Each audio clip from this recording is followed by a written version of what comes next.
Should you shut the fuck up before you get us both killed? Hi, this is Eirini from the Fan Carpet. We are here at the premiere for the Death of Stalin. It's great to be here.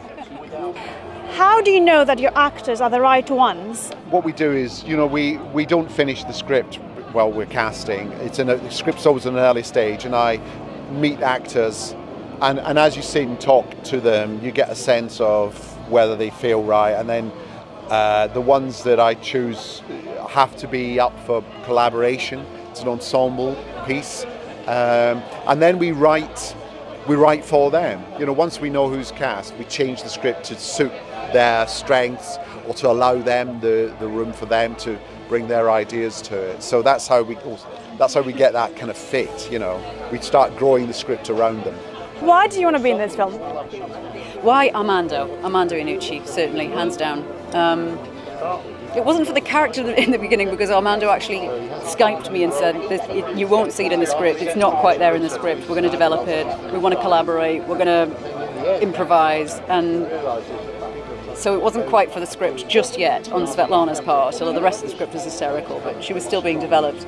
But really Armando. Well, I play Molotov, who is a rather conflicted character, because he was a great friend of Stalin from early on, and he is an utter devotee of Stalin. Stalin could do no wrong, and there's even a scene where Stalin denounces Molotov's wife for some trumped up cause, and Molotov denounces her as well, rather than denouncing Stalin. So there's those two levels. But also, when Stalin died, suddenly things change, and Molotov finds himself without the friend he used to have. So he's a slightly awkward character, and yet he's a very powerful and influential person within the Politburo. So they have to get him on side, and the way they eventually get him on side has some good comedy in it. And in the end, he changes from being rather meek and mild to rather sort of violently attacking the Simon Russell Beale character. So there's a little story to his life. Starts sad, ends up very vengeful. I play McLoughlin, who's one of the inner sanctum member of the Politburo, original revolutionary, but I'm quite sartorial. I like a nice suit, and I'm a little bit leery. And apparently McLoughlin was quite well received in the States. He went over to the US, and at the time, I think, most people from the Soviet Union were regarded as pariah, So, and he was a kind of quite a humanising guy. He had this quite an easygoing personality, and apparently the Americans took to him quite well, and the Cubans. And I think he enjoyed his little time. I think he brought back ice cream to Russia. So you know what I mean? Don't underestimate McLoughlin. You know what I mean? They must have loved him just for that. Loved him, must they? A little taste of Ben and Jerry's in Moscow. Yeah. I play Nikolai Bulganin, who was the defense minister at the time, and he was one of the inner sanctum in the Politburo, and he was one of the main plotters and schemers, and he wielded as much power as most of the others, and he was part of the gang that kind of finally got Nikita Khrushchev into power. How much of a collaboration did you have with Armando? Who had the final saying on what you were going to pick in the end for the final script? Well, Armando's the maestro and the genius and the boss, but he's also what his great strength is he listens as well. He's very great. He's great at collaborating and at making it a fun process. And he is my mate as well, and so it is like writing with your mate. I mean, you know how you're at your funniest when you're most relaxed with your friends. So the experience was very much like that. But ultimately, I mean, there was very few times where we had differences of opinion, and he's a man who knows. He knows comedy. So if there were a difference of opinion, you'd go, obviously he's the man who knows. Yeah. Armando had a very strong feeling that because in real life they would have spoken with their regional Russian accents, So we wanted to reflect that in the way we spoke. So we allowed Armando decided that we should talk in our own accents. So you've got American, you've got regional British, Southern British, Northern British. You've got Irish. You've got all sorts. So yeah, it was a stroke of genius, I have to say. I think it just allowed everyone to kind of bring out sort of textures in the story. No, so I'm Geordie, so I'm from Newcastle, and so I didn't play Svetlana as a Geordie. I felt that would be wildly inappropriate. Yeah. Nor have I ever actually done anything in my own voice, so that would have also been weird. I would have felt like I was coming to work as myself, which is deeply boring. It would be very, very boring. Yeah, so just an RP, received pronunciation accent. I think I always find the major challenge is trying to find a character behind the lines, So it's not just, unfortunately, Armando had written that in. But I said, I've got to think about this character and why was he doing what he's doing and make him different from all the other characters. There's some wonderful characters in all this. And they all look like, Russian politicians, you feel they look the same, but underneath they're kind of all very different. So what was particular about Molotov? It was keeping that in my mind. Was important, and realizing that he's not the funniest character in the film, but things are going on in his mind which I think are quite sort of affect others and affect people. So he's got his own little sort of place in the story, and I've got to get that right and realize why he's being the way he is. Well, I've known Armando for more years than I'd care to do the maths, so we were at university together. So and I'd written a play about Stalin. Armando saw it just when he'd been given this graphic novel. We started talking. I read the graphic novel, and so we came together to write. So that was the genesis of it. And I think it was the excitement in the graphic novel. When you read the graphic novel and you thought, oh yeah, there's a great film here. The world is already there. It's that sort of, there's lots of dark comedy, but lots of comedy and lots of terror. It's interesting. So yeah, I think it was the graphic novel that made us go, we're really onto something here. The graphic novel was funny, and I thought, the situations in the film are true, but they are genuinely funny as well, in an absurd way, in a kind of frenetic, paranoid way. So that appealed to me because that seemed to sum up the air of terror and fear. How did you combine the two? Because obviously it could be challenging combining the two without losing the idea of the whole play. Well, in a way, you read the graphic novel and you read it again, that's what we did, and then you throw it away. So there's bits that are very similar, especially in the first half. It's very similar to the graphic novel, I suppose, but there's extra scenes. I mean, all the dialogue is different. So you have to, once you've got the world and the tone, which is very similar to the graphic novel, then you just run and go with it. There's stuff that the chronology of the graphic novel wouldn't work because they have it over 3 months. We had to condense it for a film. And yeah, it's like you've got this wonderful scaffold, and then you can knock a bit of the scaffold down, and you can paint a bit of it pink. You can do whatever you want with it. We had some wonderful researchers working on the film who helped us with that. I did some reading as well of that period in history.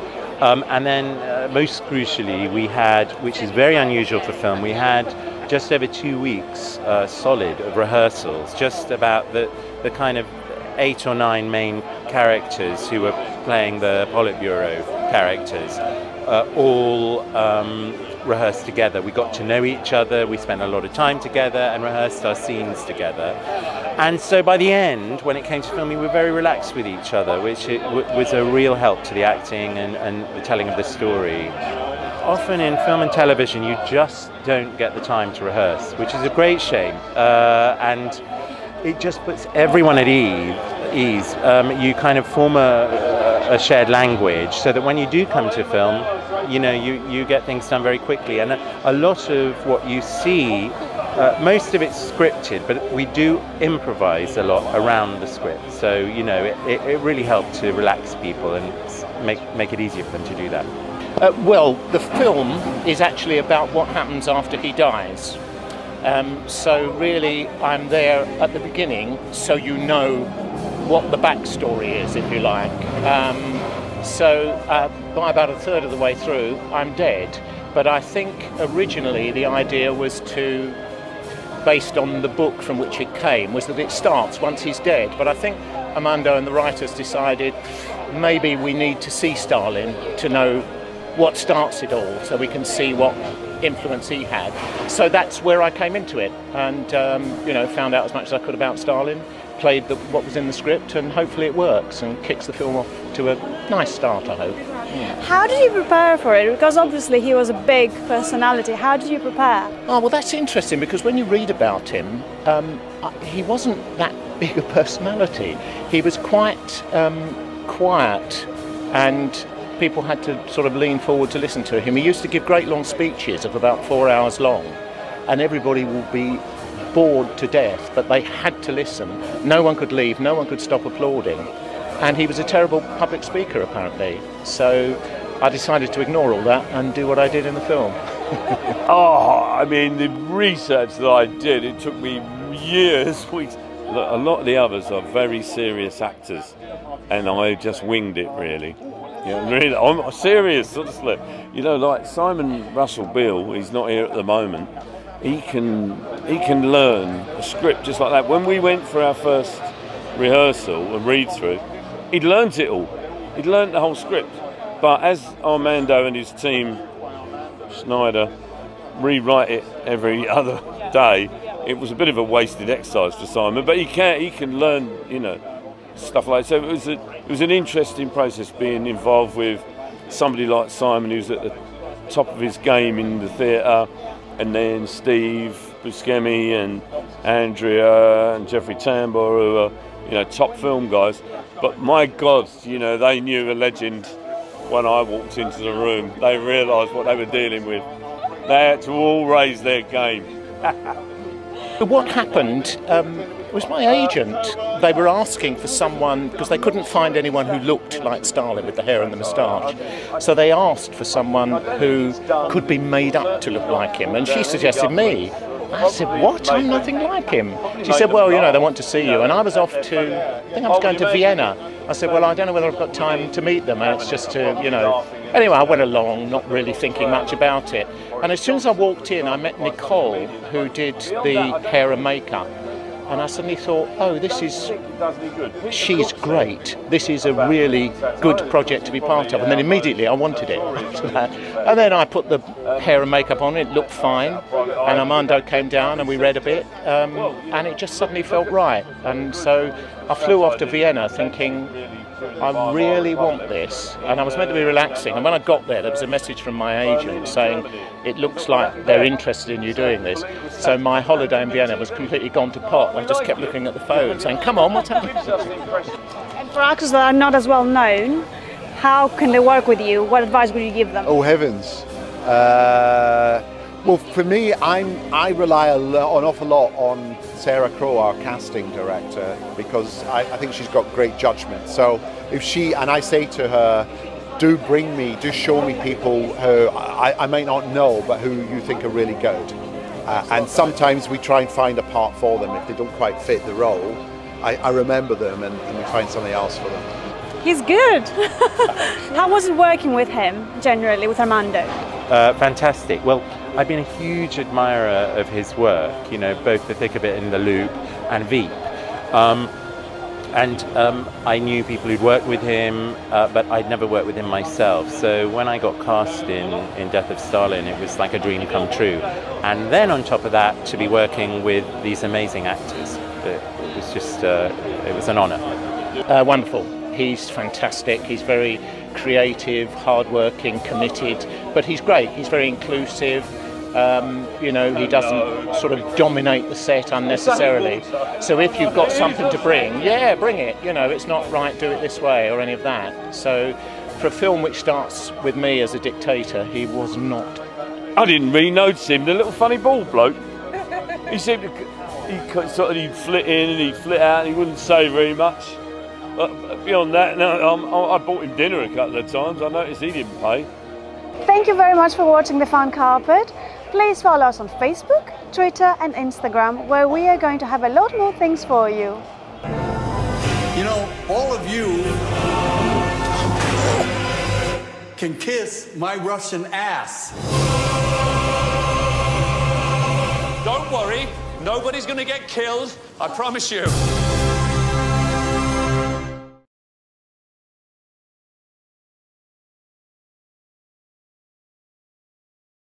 Thank you for watching The Fan Carpet. If you like this video, be sure to click that thumbs up button at the bottom of your screen. And also be sure to subscribe to the Fan Carpet YouTube channels. They're absolutely free and so much fun too. Be sure to check out the official website, thefancarpet.com. Also, you can follow us on Facebook, Twitter, and Instagram to stay up to date with reviews, competitions, the latest news, and so much more.